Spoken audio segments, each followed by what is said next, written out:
ಜಲಕ ಜಲಕ ಜೈ ಹೋ ಜಲಂಧರ ಜಯ ನನ್ನ ಪರಮಾಸ್ತಿ ಸೋಲು ನನಗೆ ಸ್ವೀಕಾರವಲ್ಲದ ಆಸ್ತಿ.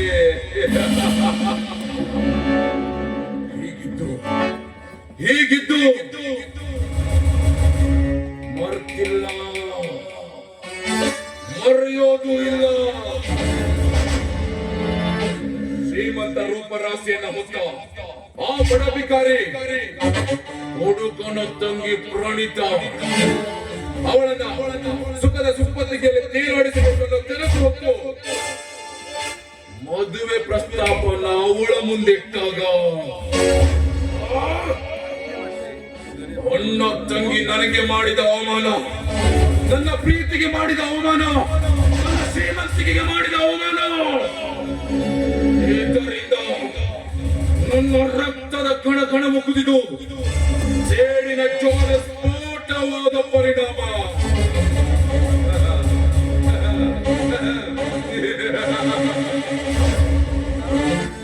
ಮಾಡದ ಕಪ್ಪಿಗೆ ಆ ಕುಡುಕ ಜೈಲು ಸೇರಿದ. ಪ್ರಣೀತ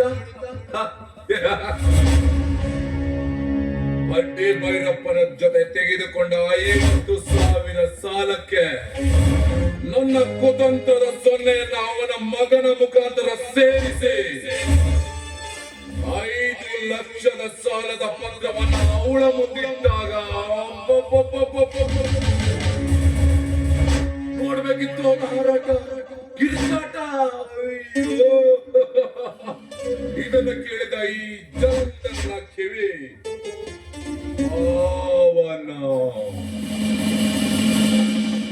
ಇದರಿಂದ ಅರ್ಥವಾಗಿರುತ್ತೆ ಅವರಿಗೆ ಈ ಜಲಂಧರನ ಎದುರು ಹಾಕಿಕೊಂಡಿದ್ದರ ಪರಿಣಾಮ ಏನಾಗತ್ತೆ ಅಂತ.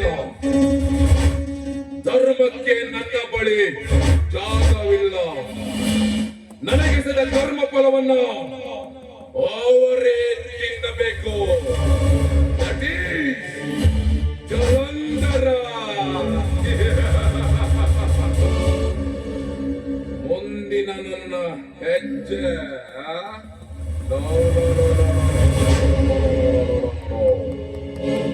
ನನ್ನ ಗುಟ್ಟು ನನ್ನ ನೆರಳಿಗೂ ಸಹ ತಿಳಿಯಲ್ಲ. ಸಮರದಲ್ಲಿ ಬಿದ್ದು ಹೋರಾಡಿ ಜಯವನ್ನ ಗೆದ್ದಾಗಲೇ ಈ ಜಲಂಧರನ ಆತ್ಮಕ್ಕೆ ಸಮಾಧಾನ ಸಮಾಧಾನ.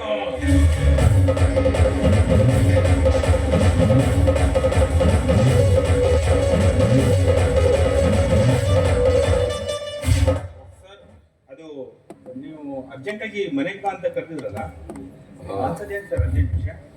ಅದೇ ಒಂದು ಸಣ್ಣ ಕೆಲಸ ಇತ್ತು. ಕೆಲಸ ಮಾಡೋದಕ್ಕೆ ನಿನ್ನಂತ ಒಬ್ಬ ನಂಬಿಕಸ್ಥನೇ ಬೇಕಿತ್ತು. ಸರ್, ನಾನು ಆಗ್ಲೇ ಲೀವ್ ಹಾಕಿದ್ದೀನಿ. ಅದು ಅಲ್ಲದೆ ಇನ್ನೊಂದು 2 ದಿನದಲ್ಲಿ ನನ್ನ ಮದುವೆ ಇದೆ, ಗೊತ್ತಪ್ಪ. ಅದ್ರ ಬಗ್ಗೆ ನೀನು ಇನ್ಫಾರ್ಮು ಮಾಡಿದ್ದೀನಿ. ನಾನು ಮಾಡ್ಬೇಕಾಗಿರೋ ಕೆಲಸ ಮನೋಜ್ನಿಗೆ ವಹಿಸಿ ಬಂದಿದ್ದೀನಿ. ಅದರಲ್ಲಿ ನಾನು ಗಡ್ಬಿಡಿಯಲ್ಲಿದ್ದೀನಿ. ಮತ್ತೆ ಯಾಕೆ ಸರ್ ನನ್ನ ಕರೆದಿದ್ದೀನಿ? ಗೊತ್ತು ನಾಡಿದ್ದು ನಿನ್ನ ಮದುವೆ ಅಂತ. ಆದ್ರೆ ಇದು ಒಂದು ಮುಖ್ಯವಾದ ಕೆಲಸ. ನಾನೊಂದು ಲೊಕೇಶನ್ ಅನ್ನು ನಿನಗೆ ಶೇರ್ ಮಾಡ್ತೀನಿ. ಆ ಜಾಗದಲ್ಲಿ ನನ್ನ ಬಿಸ್ನೆಸ್ ಪಾರ್ಟ್ನರ್ ಕಾಯ್ತಾ ಇರ್ತಾನೆ. ಅವನಿಗೆ 5 ಲಕ್ಷ ಕೊಟ್ಟು ಕಂಟಿನ್ಯೂ ಮಾಡಬಹುದು. ಹೌದಾ? ಅಷ್ಟೇ ಅಲ್ವಾ? ಇದು ಒಂದೇ ಕೆಲಸ. Okay sir. ಸರಿ, ಮತ್ತೆ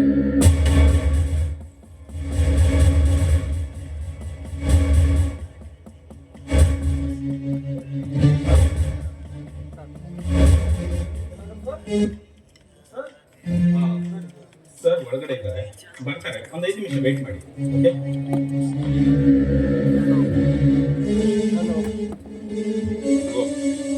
ಇದರಲ್ಲಿ 5 ಲಕ್ಷ ಇದೆ. ನಾನು ಹೇಳಿರೋ ಜಾಗಕ್ಕೆ ಹೋಗಿ ಅವರಿಗೆ ಕೊಟ್ಬಿಟ್ಲೆ. ಸರಿ, ನೀವು ಲೊಕೇಶನ್ ಕಳಿಸ್ತೀರಲ್ಲ? ಕಳ್ಸಿದ್ದೀನಿ, ನೋಡು. ಸರಿ. ಹಾಗೆ ನನ್ನ ಮದುವೆಗೆ ಬರೋದು ಮಾತ್ರ ತಪ್ಪಿಸ್ಬಾರ್ದು, ಸರಿನಾ? ಸರಿ ಸರಿ ಸರಿ ಸರಿ.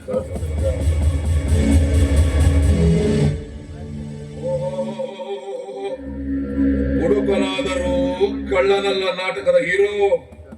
ಏನಪ್ಪ, ಜೈಲಿನಿಂದ ನೇರವಾಗಿ ಮನೆಗೆ ಹೋಗಿ ನಮ್ಮ ಮನೆ ಹೊಸ್ತಿಲ್ ದಾಟೋದಕ್ಕೆ ಎಷ್ಟು ಧೈರ್ಯ ನಿನ್ಗೆ? ಆವತ್ತೇನೋ ನಡಿಬಾರ್ದ ಘಟನೆ ನಡೆದೋಯ್ತು.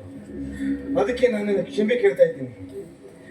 ದಯವಿಟ್ಟು ಅದನ್ನೆಲ್ಲ ಮರೆತು ನಾಡಿದ್ದು ನಡೆಯುವ ನನ್ನ ತಂಗಿ ಮದುವೆಗೆ ಬಂದು ಅಕ್ಷತೆ ಕಾಳು ಹಾಕಿ ಹಾರೈಸಬೇಕು ಅಂತ ಕರೀಲಿಕ್ಕೆ ಬಂದಿದ್ದೀನಿ. ಸಾಧ್ಯವೇ ಇಲ್ಲ. ನೀನು ನಿನ್ನ ತಂಗಿ ನನಗೆ ಮಾಡಿರೋ ಕಾರ್ಯ ಇನ್ನೂ ಮಾಡಿಲ್ಲ ಅಂತದ್ರಲ್ಲಿ ತಂಗಿ ಮದುವೆಗೆ ಬಂದು ಅಕ್ಷತೆ ಕಾಳಕ್ಕೆ ಹಾರೈಸ್ಬೇಕಾ? ನನಗೂ ಕೂಡ ತುಂಬಾ ಆ ದಿವಸ ನಡೆದ ಘಟನೆಗೆ ತುಂಬಾ ಬೇಜಾರಿದೆ ಸರ್. ನನ್ನ ತಂಗಿಗೆ ಜೀವನ ಪರ್ಯಂತ ಮರಿಲಾರ್ದಂತ ಒಂದು ಉಡುಗೊರೆ ಕೊಡ್ಬೇಕಂತ ಅವಳಿಗೆ ಮಾತು ಕೊಟ್ಟು ಬಂದಿದ್ದೀನಿ. ಅದಕ್ಕೆ ಸ್ವಲ್ಪ ಹಣದ ವ್ಯವಸ್ಥೆ, ಅದರಲ್ಲೂ ಊರಲ್ಲೇ ಶ್ರೀಮಂತರು ಅಂದ್ರೆ ನೀವೇ.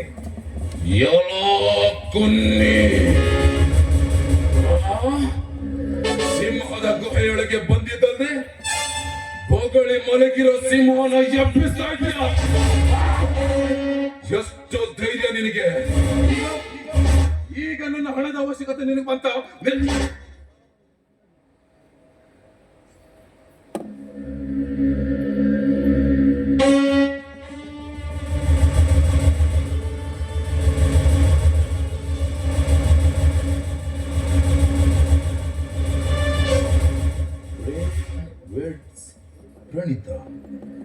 ಪ್ರಣೀತಾ ವೆಡ್ಸ್ ಪ್ರೇಮ್ ಅಂದ್ರೆ ಪ್ರಣೀತನ ಮದುವೆ ಆಗ್ತಿರೋದು ಪ್ರೇಮ್ನ. ಹಾಗಾದ್ರೆ ಈ ಮದುವೆಯಲ್ಲಿ ನಾನು ಮೂಗು ತೂರಿಸಲೇಬೇಕು. ಏನ್ ಮಾಡ್ಲಿ?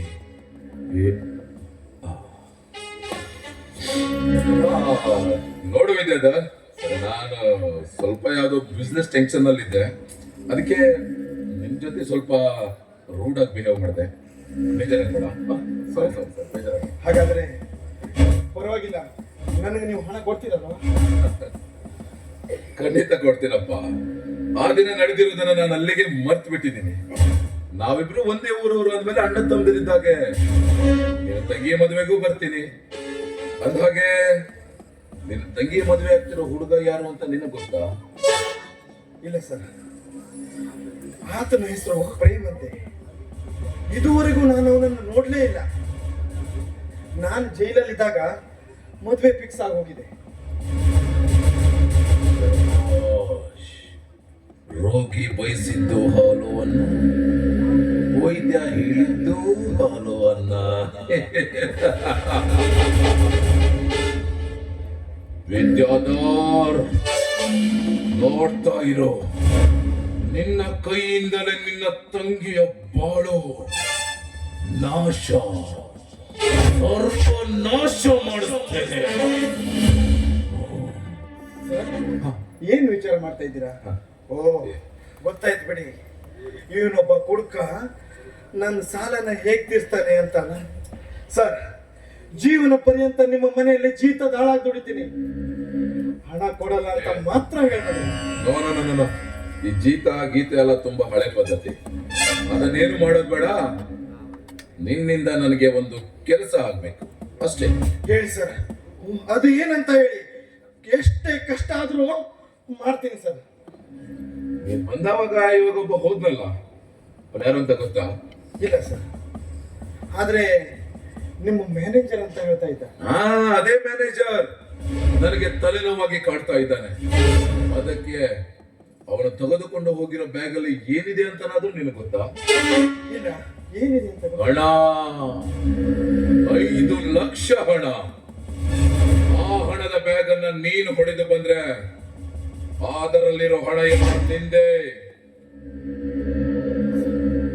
ಸರ್, ಏನ್ ಹೇಳ್ತಾ ಇದ್ದೀರಾ? ನಾನು ಕಳ್ತನ ಮಾಡ್ಬೇಕಾ? ಇಲ್ಲ ಸರ್, ಇದ್ದು ನನ್ನಿಂದ ಸಾಧ್ಯನೇ ಇಲ್ಲ. ಸಾಧ್ಯವಿಲ್ಲ? ಸರಿ ಬಿಡು, ನಿನ್ನ ತಂಗಿ ಮದುವೆ ಮಾಡಿದ ಹಾಗೆ ಅವಳಿಗೆ ನೀನು ಉಡುಗೊರೆ ಕೊಟ್ಟು ಹಾಗೆ. ಸರ್, ಆ ಕೆಲಸನ ಬಿಟ್ಟು ಬೇರೆ ಏನ್ ಬೇಕಾದ್ರೂ ಹೇಳಿ, ಅದನ್ನ ಮಾಡ್ತೀನಿ. ಏನ್ ಮಾಡ್ತೀಯಾ? ಕೊಲೆ ಮಾಡ್ತೀಯಾ? ಸರ್, ನೋಡೋ ವಿದ್ಯಾಧರ್, ನಾವು ಶ್ರೀಮಂತರು. ಲೀಗಲ್ ದಂಧೆ ಜೊತೆಗೆ ನಮ್ದು ಕಳ್ಳದಂಧೆ ವ್ಯವಹಾರನೂ ಇರುತ್ತೆ. ಅಂತ ಒಂದು ಕಳ್ಳದಂಧೆ ವ್ಯವಹಾರ ಈ ನನ್ನ ಮ್ಯಾನೇಜರ್ನ ಕೈಗೆ ಸಿಕ್ಕಿಬಿಟ್ಟಿದೆ. ಅದನ್ನಿಟ್ಕೊಂಡು ಇವನು ನನಗೆ ತುಂಬಾ ಬ್ಲ್ಯಾಕ್ ಮೇಲ್ ಮಾಡ್ತಾನೆ, ಹಣ ಕೇಳ್ತಾನೆ. ಅದಕ್ಕೆ ಅದಕ್ಕೆ ನಿಮ್ಮ ಹಣವನ್ನ ಕೊಟ್ಟು ನಿಮ್ಮ ಹತ್ರ ಕೊಟ್ಟು ಅದನ್ನ ನನಗೆ ಸಾಲದ ರೂಪವಾಗಿ ಕೊಡ್ತೀನಿ. ಇದಕ್ಕೆ ಹೇಳೋದು ಆತುರಗಾರರಿಗೆ ಬುದ್ಧಿ ಮಂದ ಅಂತ. ಅದರಲ್ಲಿರೋ ಹಣನ ನೀನು ಹೊಡ್ಕೊಂಡು ಬಂದ್ರೆ ಅದರಲ್ಲಿರೋ ಸಂಪೂರ್ಣ ಹಣ ನಿನ್ನ, ಸಾಲನೂ ಇಲ್ಲ, ಬಡ್ಡಿನೂ ಇಲ್ಲ. ಸರ್, ನೀವು ಹೇಳೋದು ನನಗೆ ಏನು ಅರ್ಥನೇ ಆಗ್ತಾ ಇಲ್ಲ. ಅರ್ಥ ಆಗ್ತಿಲ್ವಾ? ನೋಡೋ, ಅವನಿಗೆ ಕೊಟ್ಟಿರೋ ಬ್ಯಾಗ್ ಅಲ್ಲಿ 5 ಲಕ್ಷ ಹಣ ಇದೆ. ಆ ಹಣ ನನ್ನ ಬಿಸ್ನೆಸ್ ಪಾರ್ಟ್ನರ್ಗೆ ಕೊಟ್ಬಾರ ಅಂತ ಹೇಳಿದ್ದೀನಿ. ಈ ನನ್ನ ಮಗ ಏನ್ ಮಾಡ್ತಾನೆ ಗೊತ್ತಾ? ಅವನಿಗೆ 3 ಲಕ್ಷ ಕೊಟ್ಟು 2 ಲಕ್ಷ ಜೇಬಿ ಕಳ್ಸ್ಕೊಂತಾನೆ. ಮತ್ತೆ ಪದೇ ಪದೇ ನನಗೆ ಬ್ಲ್ಯಾಕ್ ಮೇಲ್ ಮಾಡಿ ಹಣ ಕೊಡು ಅಂತ ಕೇಳ್ತಾನೆ. ಅದಕ್ಕೆ ಆ ಹಣನ ನೀನು ಹೊಡೆದ್ರೆ ಆ ಕಳ್ತನದ ಆರೋಪನ ನಾನು ಅವನ ಮೇಲೆ ಹಾಕಿ ಅವನ ಕಾಟದಿಂದ ನಾನು ಮುಕ್ತನಾಗ್ತೇನೆ. ಏನ್ ಹೇಳ್ತೀಯ? ಆ ಕಳ್ತನ ಸರ್,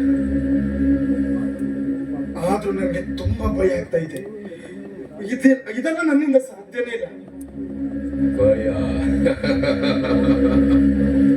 ಆ ಭಯವನ್ನ ಓಡಿಸುವ ಒಂದು ಮದ್ದು ನನ್ನ ಹತ್ರ ಇದೆ.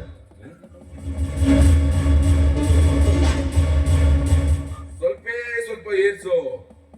ನಿನ್ನೊಳಗಿರೋ ಆ ಭಯ ಸತ್ತು ಹೋಗಿ ಧೈರ್ಯದ ಚಿಲುಮೆ ಹಾಗೆ ಚಿಮ್ಮತ್ತೆ. ಇಲ್ಲ ಸರ್, ನಾನು ನನ್ನ ತಂಗಿಗೆ ಇನ್ನು ಮೇಲೆ ಕುಡಿಯಲ್ಲ ಅಂತ ಮಾತು ಕೊಟ್ಟು ಬಂದಿದ್ದೇನೆ. ಇನ್ನು ಮೇಲೆ ಅಲ್ವೇನು, ಇವತ್ತು ಕೊಡಿ. ಯಾಕೆ ನೀ ನಿನ್ ತಂಗಿ ಮದುವೆ ಮಾಡ್ಬೇಕು, ಅವಳಿಗೆ ಉಡುಗೊರೆ ಕೊಡ್ಬೇಕು. ಎಲ್ಲಾ ಉಡುಗೊರೆ, ಜೀವನ ಪರ್ಯಂತ ನೆನಪಿಟ್ಕೊಳ್ಳುವಂತ ಉಡುಗೊರೆ. ತಗೋ. ಹೌದು, ನನ್ನ ತಂಗಿಗೆ ನಾನು ಉಡುಗೊರೆ ಕೊಡಲೇಬೇಕು. ಅವಳಿಗೆ ಮುತ್ತಿನ ಹಾರವನ್ನ ಉಡುಗೊರೆಯಾಗಿ ಕೊಡಲೇಬೇಕು. ಅದಕ್ಕೆ ಈ ಕೆಲಸನ ನಾನು ಮಾಡಲೇಬೇಕು. ಆಯ್ತು ಸರ್. ಏನ್ ವಿಚಾರ ಮಾಡ್ತೀವಿ? ತಗೋ. ನೀವು ಹೇಳಿರೋ ಪ್ರಕಾರ ಇದರಿಂದ ನನಗೆ ಏನು ತೊಂದರೆ ಆಗಲ್ಲ ತಾನೆ? ಏನು ತೊಂದ್ರೆ? ಇದರಿಂದ ನನಗ್ ಬಂದಿರೋ ತೊಂದರೆ ತಪ್ಪತ್ತೆ ವಿನ ನಿನಗೆ ಯಾವುದು ತೊಂದರೆ ಆಗಲ್ಲ.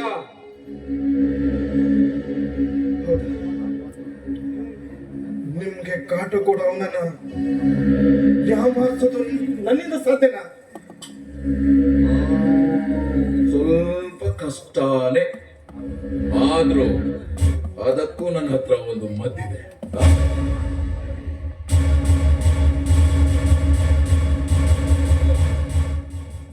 ಸರ್,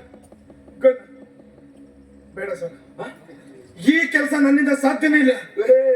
ಇದು ಡಮ್ಮಿ ಗನ್ ಕಣೋ, ಇದ್ರಲ್ಲಿ ಬುಲೆಟ್ ಇಲ್ಲ, ಏನಿಲ್ಲ. ಜಸ್ಟ್ ಅವನನ್ನ ಹೆದರ್ಸು ಅಷ್ಟೇ.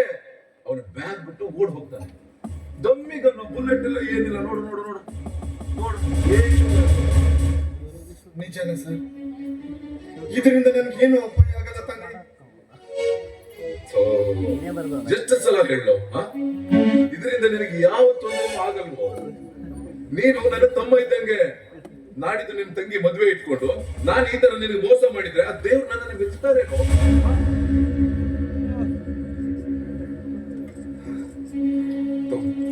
ಒಂದೇ ಒಂದು ಪೆಗ್ ಹೊಡೆದು ನಿನಗೆ ಕೆಲಸ ಮುಂದುವರಿಸಬೇಕು.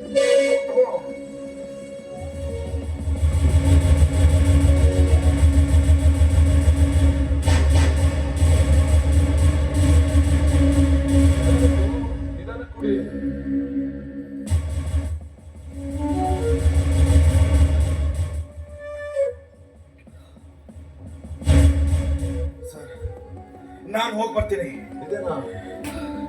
ನಿಧಾನ ಹೋಗಿ ಬರ್ತೀನಿ ಸರ್. ನಿಮಗೆ ಅಪಾಯ ಆಗಿರೋ ಅವರನ್ನ ಮುಗಿಸು.